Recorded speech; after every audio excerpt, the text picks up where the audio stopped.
In 1994, Annie Wilder woke up to find a stranger in her bedroom. This stranger had a secret about something hidden in the basement. And also, this stranger was dead. Here's my husband Damon with the details. Annie Wilder woke up suddenly in the middle of the night, and when she looked toward the doorway, she saw him, Leon, an elderly man who had owned the house before her.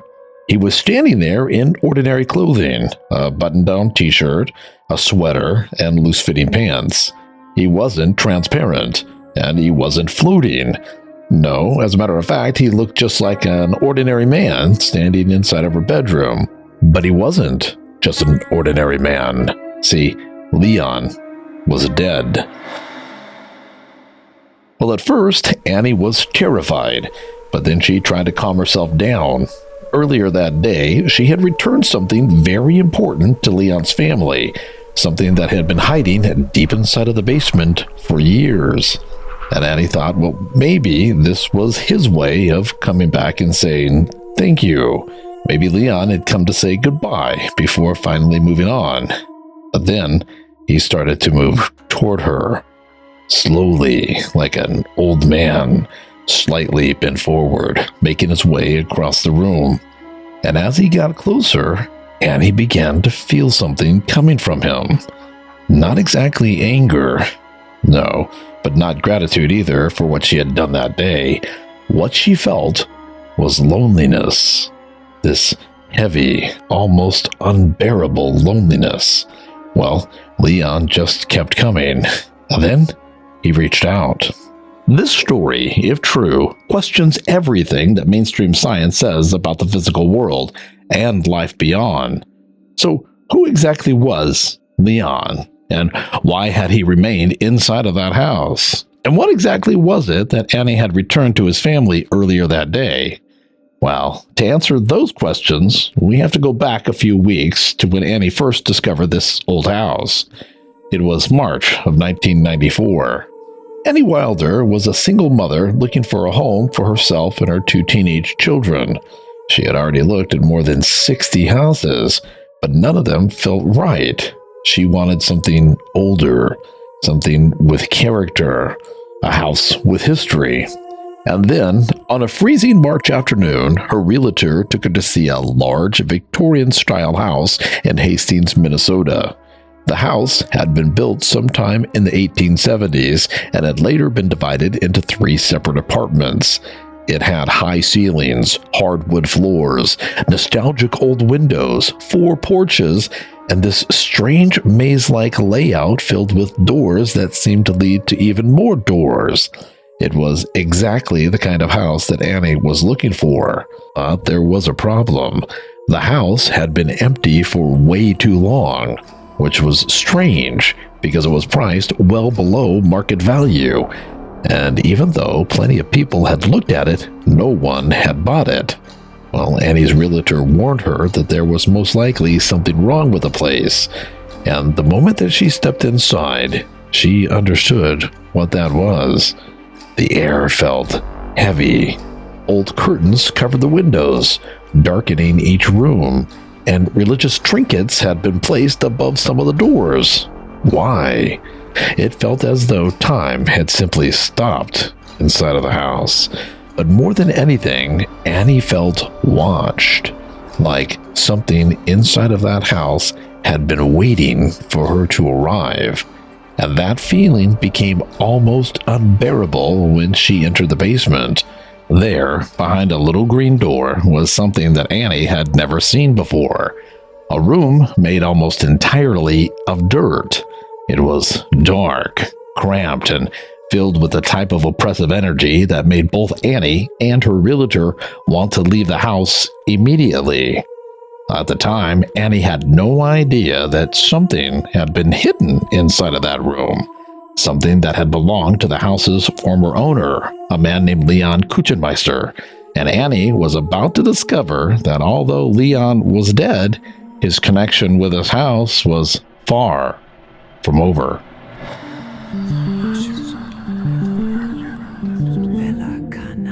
Welcome to Velarcana. Here we share mysteries that often defy explanation. I research the cases, and my husband tells the stories.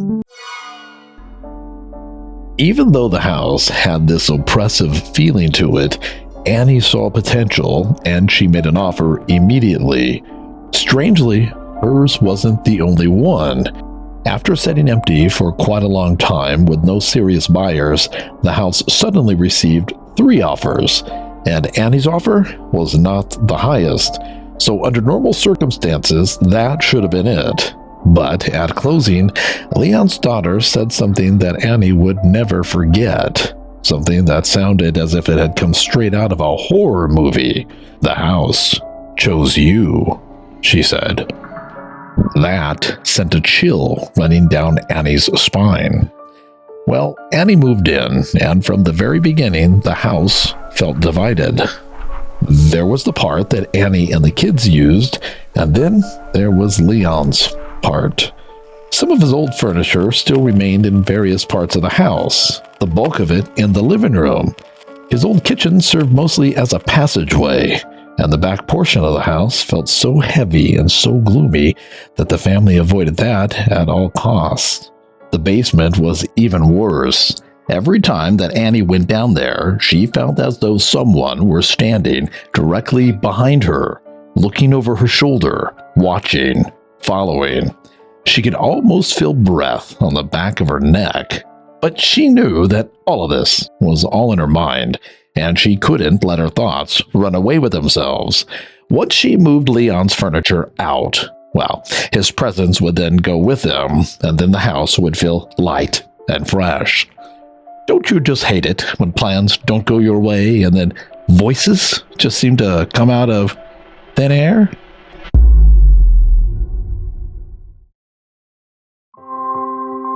Velarcana. Annie was woken from a dead sleep to the sound of a woman speaking. Well, she looked at the clock. It was 1:11 in the morning. The voice seemed to be coming from her daughter's, Molly's bedroom, but it most certainly was not Molly's voice. In fact, Annie later said that it did not sound fully human, whatever that means. And it was difficult to make out exactly what was being said. It had the rhythm of a normal conversation, speaking, pausing, and then speaking again. But the words were just beyond understanding, almost recognizable, but not quite. And to make matters worse, the voice sounded hollow, metallic, sort of like an old recording being played too loudly from another room. Leon needs you to find it. It is in the basement. Well, Annie lay there listening, trying to understand what she was hearing, and the entire time she was thinking the same thing.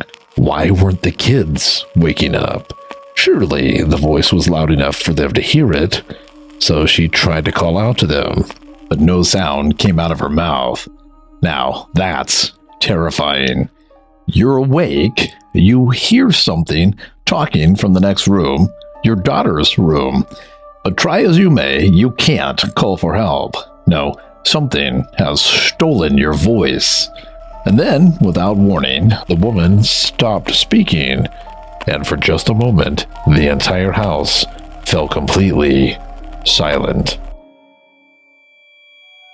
But of course, there was no relief in that silence. No, after what had just happened, the silence felt eerily ominous, like something else was just about to happen.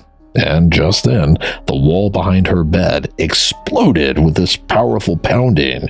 It was loud, violent, deliberate. It was coming from the wall directly behind her headboard, and the force of it seemed as if it was shaking the entire room. Well, finally, Annie forced herself to sit up, and she was just about to run and get her children, take them out of the house, when the pounding suddenly stopped.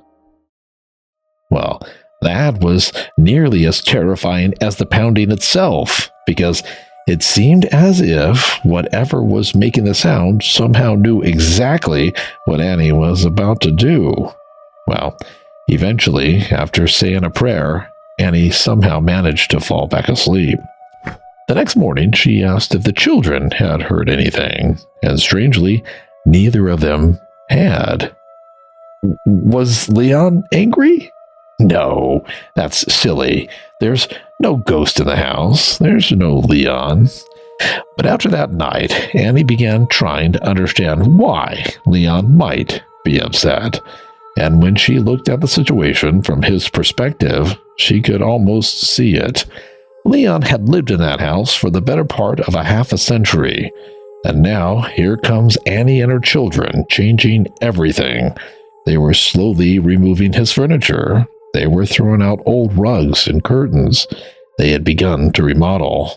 Maybe Leon didn't see this as renovation. No, maybe he saw this as invasion. No, this was silly. Leon's ghost wasn't haunting the house. Ghosts don't exist. In any case, just to be safe, Annie apologized. She spoke out loud to the air.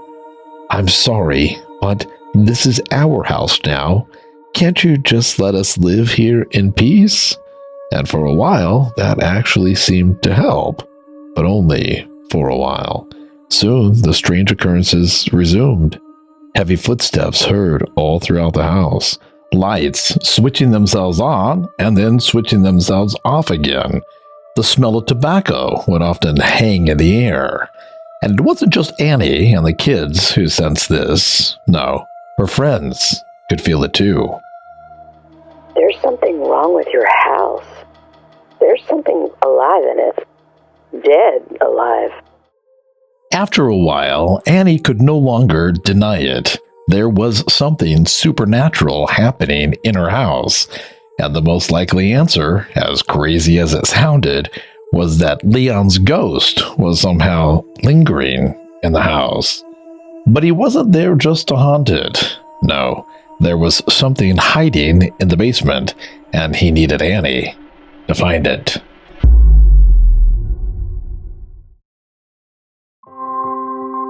Velarcana. When Annie had first purchased the house, she met Leon's daughter, and she knew that she was buying Leon's old house.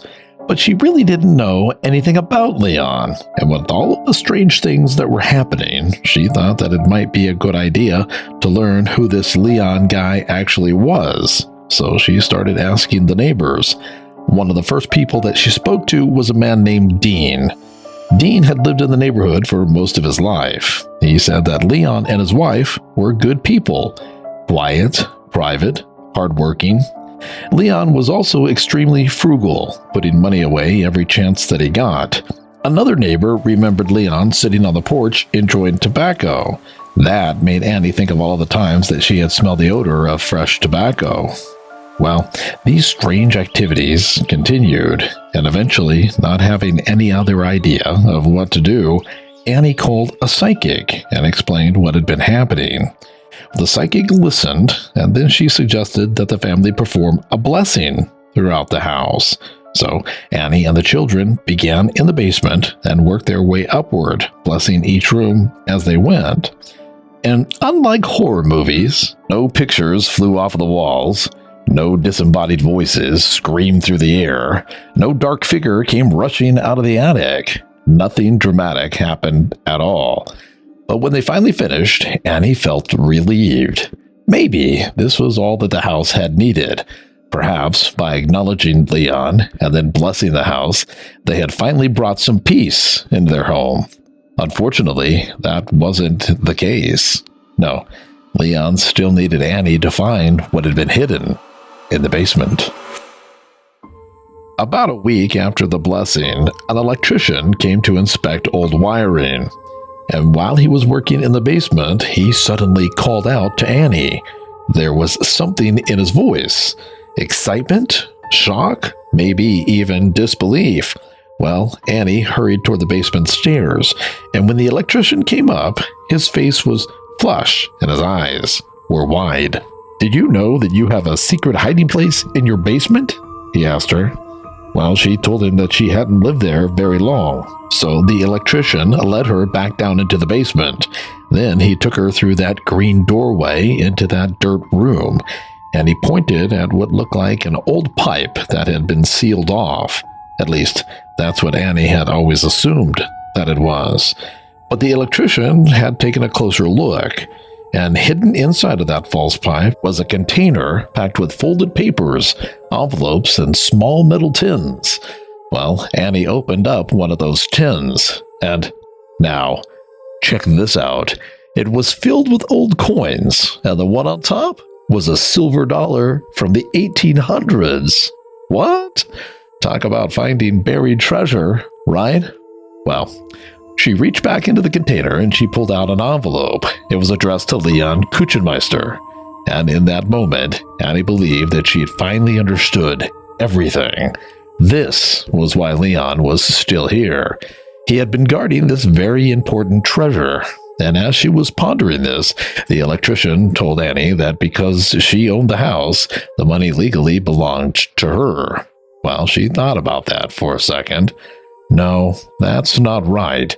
Leon had been watching over this for a reason. The valuables had belonged to him while he was alive. Now that he was gone, they should go to his family. So she carried this homemade safe upstairs and then called Leon's daughter, who said that she would be right over. While Annie waited, she began taking inventory of what had been hidden inside. And what she found was mind-blowing. Personal papers, empty church donation envelopes, and now this truly makes it buried treasure. She found another envelope. This one contained $4,800 in cash. Well, suddenly Annie saw a bigger picture. The strongest ghostly presence had always been near that dirt room. Leon had been watching the basement. His daughter had turned down other offers to sell the house, saying that she believed that Annie was supposed to be the one to have it, and maybe this was the reason. Perhaps Leon somehow knew that Annie would be honest enough to find his savings and then return them to his family. As Annie waited for Leon's daughter to arrive, she became uneasy, feeling as if Leon were standing there, watching her. Perhaps her giving this treasure to his daughter would end the haunting. Well, shortly after this, Leon's daughter arrived, and she collected the cash, coins, and papers. The hidden treasure was gone, and for a brief moment, Annie felt relieved, believing that Leon was finally free to move on. Unfortunately, Leon wanted more than just his buried treasure.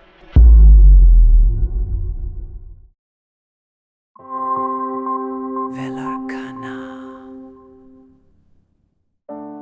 That night, Annie went to bed feeling more relaxed than she had since she moved in.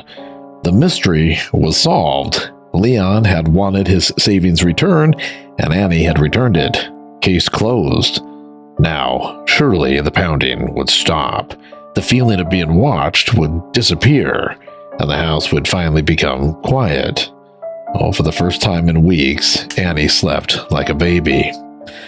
But unfortunately, sometime during the night, she suddenly woke up, instantly alert, heart pounding, terrified before she even understood why. There had been no sounds, no footsteps, yet she knew that someone was there. And when she opened her eyes, she saw a man standing in the doorway, and although he looked solid, she knew that it was Leon. The money had already been returned, so why was he still here? What did he want? Well, Leon stood there, staring directly at Annie, and for the first few seconds she was so terrified that she could barely breathe, and for just a moment she thought that she was going to pass out. But then a thought crossed her mind. Maybe Leon had come to say thank you. Maybe this was the end. Maybe Leon had stopped by one final time before moving on. Well, Annie held on to that thought, because at the moment it was the only thought that helped her keep her sanity. She waited for a sign, a nod, a wave, maybe even a few eerie words, but Leon didn't say anything. No, instead, he started moving toward her, slowly. He walked with the movements of an old man, bent slightly forward, taking careful steps across the room. And the closer he came, the more Annie became aware of something strange. She was somehow feeling his emotions, and what she felt wasn't malevolent, but it wasn't exactly gratitude either. And strangely, it had nothing to do with money. No, it was loneliness. Deep, raw, profound loneliness. The feeling was so strong that it seemed to have weight, as if Leon's sadness somehow filled the entire room. Now, this completely changed the encounter for Annie.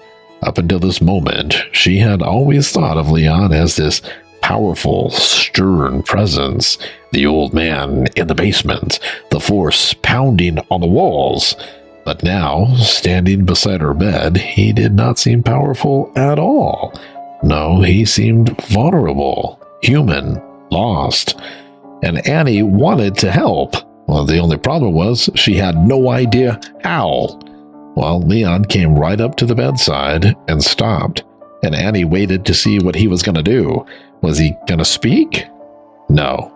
Instead, he started to climb into bed with her. What?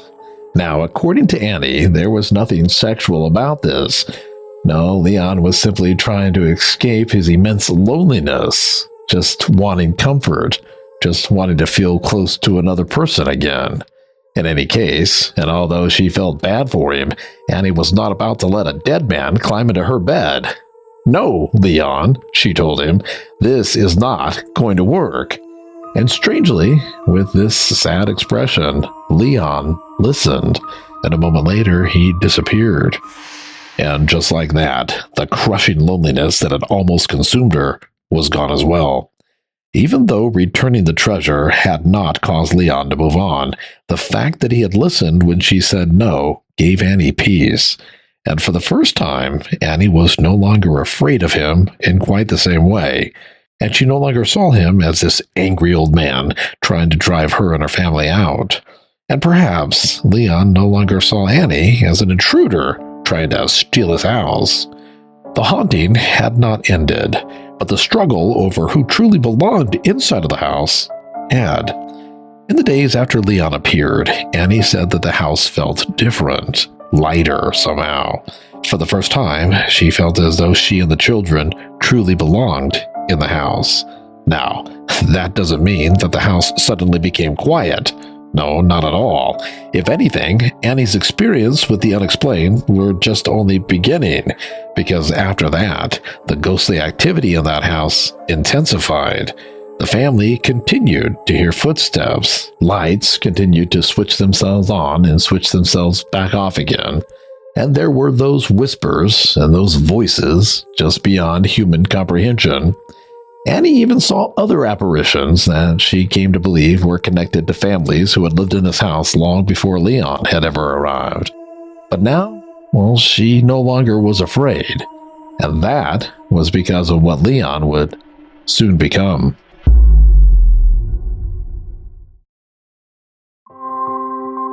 Velarcana.